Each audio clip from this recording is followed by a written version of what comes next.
Hey everybody, after 4 months, I'm back with a new update to my evolution simulator, with a bunch of new features. By the way, watch the first video to get up to speed. In order to help the creatures handle more dangerous and complex environments, I gave the creatures a lot more freedom.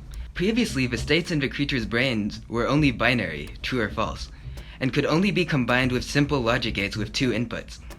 Now the states range continuously between 1 and -1, and can be combined logically by a node with any number of inputs. Points now take a weighted sum of its inputs plus a bias, then passes it through an activation function which squishes it back between -1 and +1 in order to compute its state. By choosing the right weights and biases, the point can simulate any logic gate and more. Watch this video explaining how that works in more detail. But the most interesting change in my opinion is the creature's input. The eyes now shoot out lasers that measure how far away the eye is from the ground by using raycasting, and it uses that distance as an input. If the eye is underground, the distance is negative. During mutation, the eye's sensitivity and direction are changed, and the eye may even gain another laser. Lasers! I'm hoping that the eye will evolve to look into the distance and detect objects like hurdles or canyons it needs to jump over. With these new creatures, it's easier for them to gain new inputs and have them affect the internal logic without instantly breaking everything. The simulator is now technically using the NEAT algorithm, with the slight difference that nerves have a delay and the network allows loops. Let's see what these new creatures look like. Welcome back to the Evolution Hub. Let's generate 5,000 creatures, test them, and sort them by how far they move right. The best creature contracts one muscle to move forward. This pulls up the eye, continuing the movement. The next creature just flops around, making fine use of its many eyes and muscles. The third creature uses a spinning eye to take a few steps forward. Other creatures also have interesting strategies.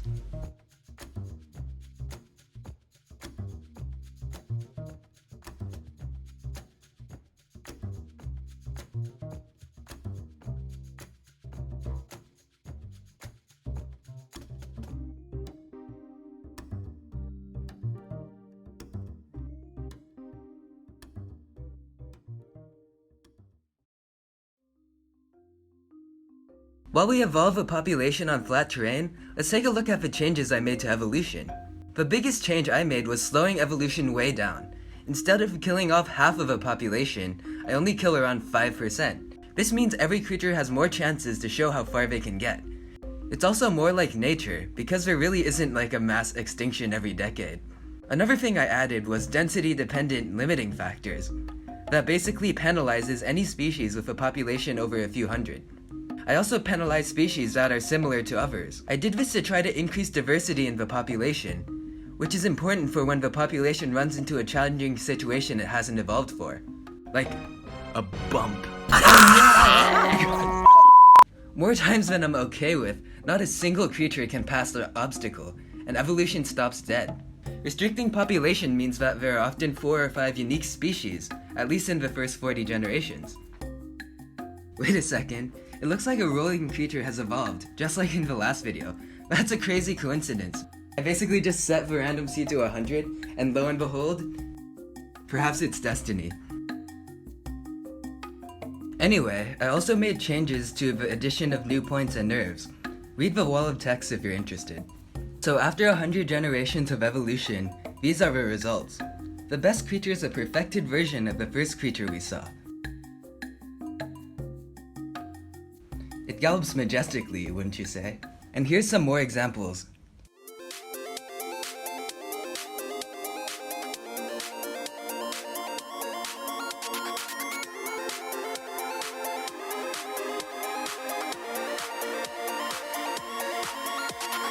I find it fascinating that most of them are almost bipedal. Perhaps it's convergent evolution.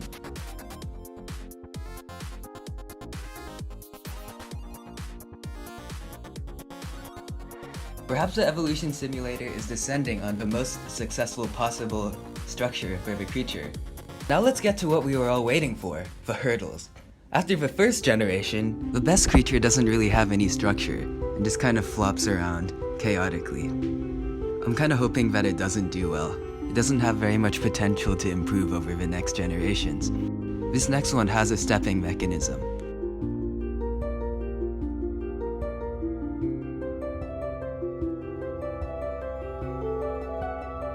The third creature has a jerky step. As you can see, the top eye is connected to two muscles, one which controls the step, and one which controls the motion that keeps the eye moving. Fourth creature almost has a step, and I think it has a lot of potential to improve.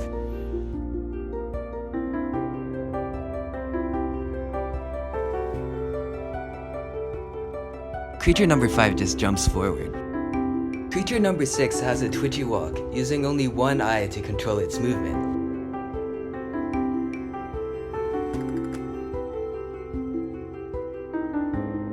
So does creature 7. It seems like the most common mechanisms are pretty twitchy, but they are pretty regular.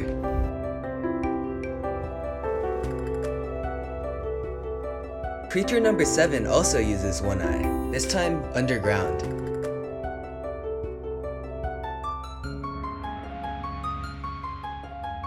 Creature number 8 uses its one eye to scoot across the surface. This one looks pretty efficient. Creature number 12 is just kind of a flailer, just like the first one. And now we're reaching the creatures which just roll forward. Speeding up again? That one's crazy, it spins a lot.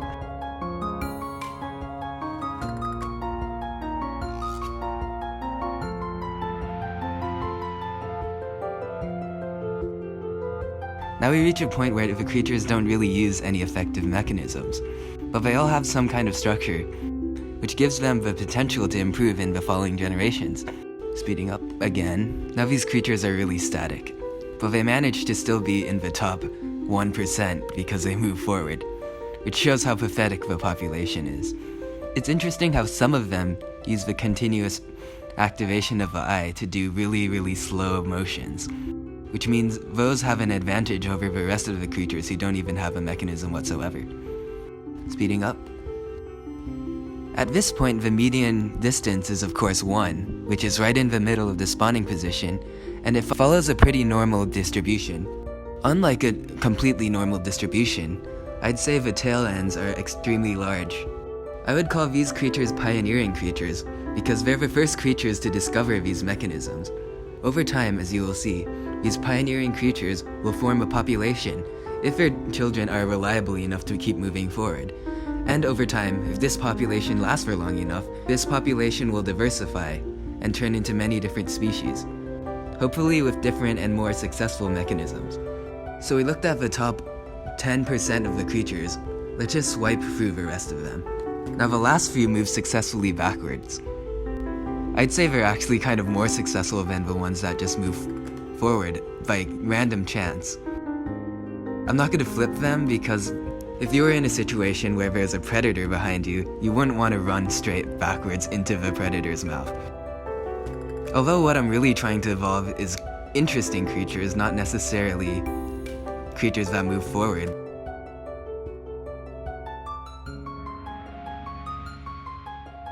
It's kind of a shame that most of the creatures going backwards are pretty successful, but they also don't have the challenge of having hurdles, because I was too lazy to put hurdles behind them. At this point, evolution has not occurred yet. But hedge your bets, what creature do you think will have the most opportunity in the coming generations? Let's go forward a generation. So it looks like we have a new creature. I'm not quite sure where it came from. It looks like it came from a relatively successful parent. As you can see, its parent fitness was pretty high, going around 4 meters.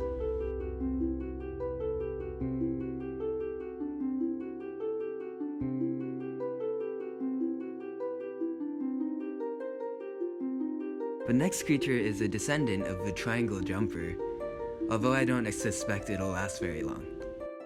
The third best creature is a new one, probably evolving from one of the creatures in the middle of the pack, as you can see from the pretty hideous parent fitness. Previously I was using parent fitness to give a boost to creatures that did a lot better than their parents, but that tended to have problems, as creatures who survive multiple generations get a massive boost.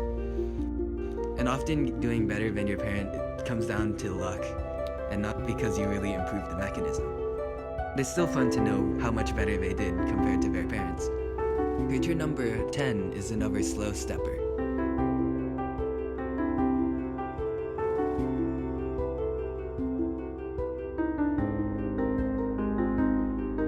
Creature 11 is a twitchy walker.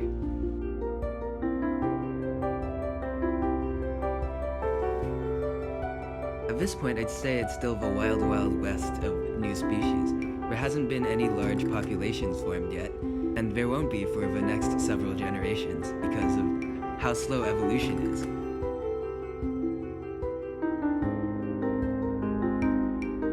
As you can see in the histogram, it's slowly beginning to separate from the old, lowly performing creatures and the new creatures which are starting to do better.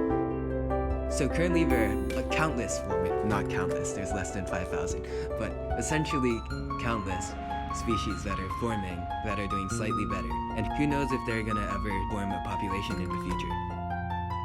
Organism number 13 is a kind of interesting one. Another one of these twitchy walkers. It looks like it has trouble getting over the first tiny little bump though.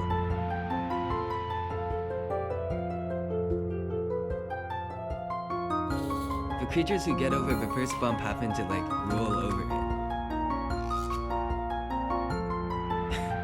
That's unlucky for creature number 17. The first bump is way too much for it to handle.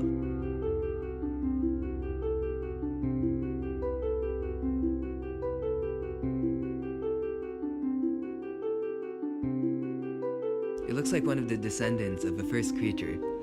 Of course it doesn't do as well because it relies on random chance to move forward. Another one of these spinning creatures. I'm pretty sure it's gonna go extinct when creatures begin to get over that first hurdle.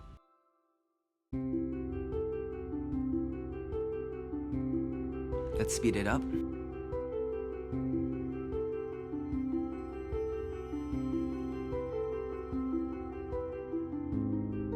So that was the first 1% of creatures in Generation 2. As you can see, most of them are descendants from the initially successful creatures, but we'll have to see over time how it changes. Of course, after evolution, creatures who go backwards are pretty much killed off. In Generation 3, it looks like the flailing creature still manages to be the best and has not been killed off randomly yet.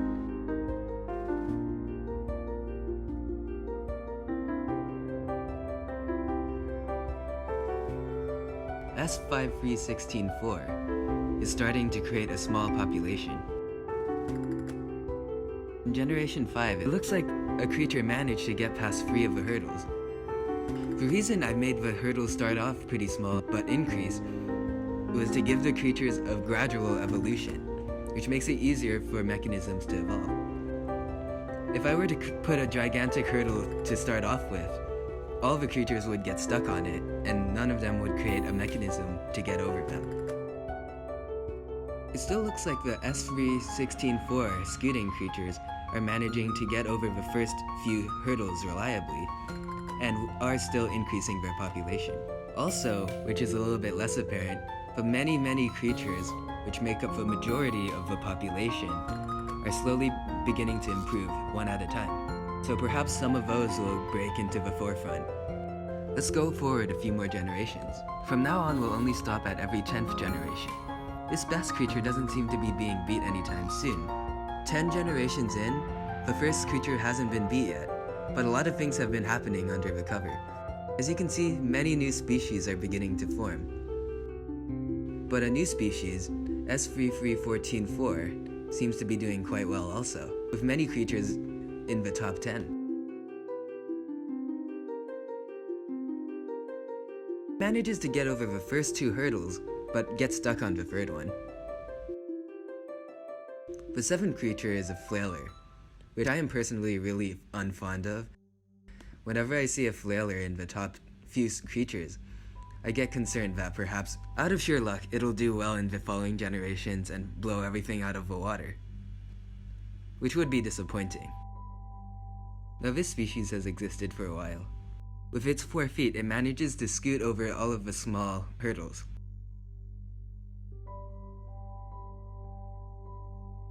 but I assume it'll have more difficulty dealing with the bigger hurdles later on. Now these red creatures have been here from the start, and has a pretty sizable population around the 6 or 7 meter mark, as you can see on the histogram.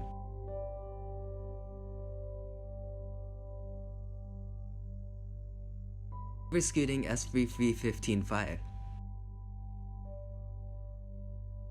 Another and another. This looks like one of the creatures, but missing a muscle.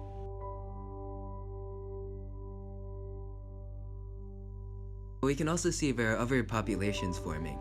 These blue creatures, they manage to regularly get past the first hurdle.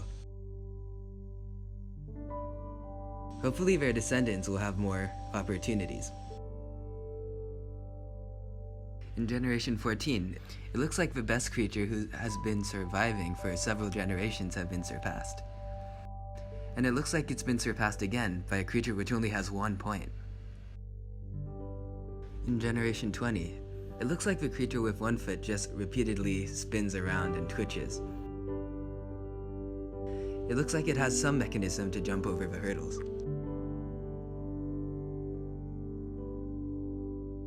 Meanwhile, creatures have created a more effective walk, which allows them to quickly jump over now 4 hurdles. And a descendant of the first creature in the top 10. If we look at the population as a whole, we can see that there's a growing green population. The green creatures are creatures which only have 2 points. And here's an example.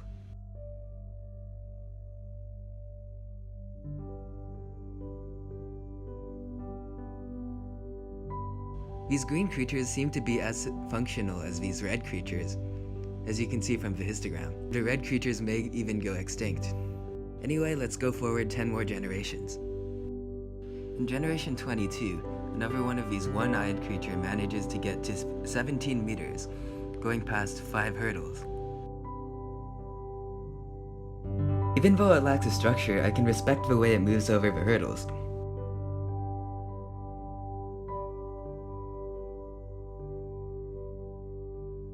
Past Generation 30, the one-pointed creatures make up the top 20 creatures.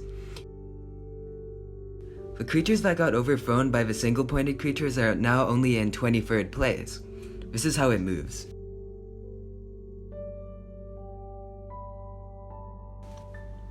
Well, the yellow creatures stayed the reigning creatures for the following generations, which is kinda disappointing. I don't know what I was expecting, because about a third of the random seeds I tested resulted in a flailing creature.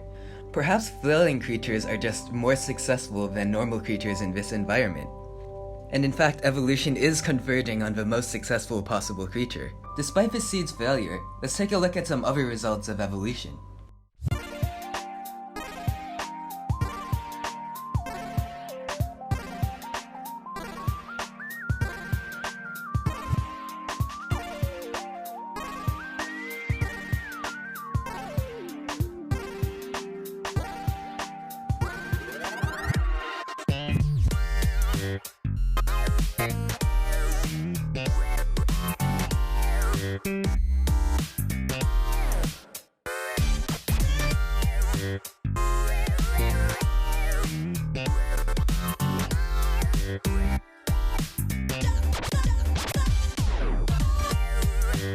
Well, I hope you found this video interesting. Tune in next time to watch the creatures evolve to jump over holes. And oh yeah, follow my Twitter for updates and just cool stuff in general.